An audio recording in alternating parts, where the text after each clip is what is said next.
Yo, hello guys and welcome back again to another Minecraft tutorial.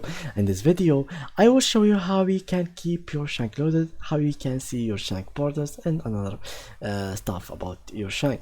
So let's go ahead and use our Minecraft. I am using the 1.18 version. It will still work for you in whatever version that you are using, so don't be worried about it. Let's just open Minecraft and join your world. I will be opening, let's check.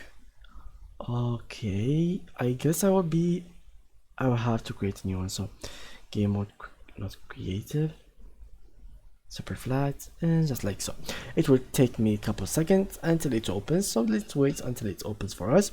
Yeah, so we'll be talking about borders, we will be talking about chunk loading. I will show you what you have to do in order to load more chunks and stuff like that. So let's start with here, how you can see your chunk borders. For those who want to create like a spawner, they really need these kind of informations. So you have to click on F3 and G. You can't really, as you can see, it didn't appear anything because I clicked it each one each one at its time. You have to click them both at one time. So as you can see, this is the border of my chunk, which is from here to here, and the chunk is like 60 blocks, 60 blocks x 60 blocks, so it's really not that big. You can, after leaving the chunk, you will see the other chunk borders, and so it goes.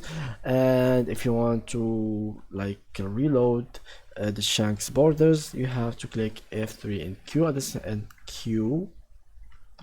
the same time. If it doesn't work Q for you, click on A. So, and as you can see, that's something like that. And for those who has like let's close F3G, it's like that.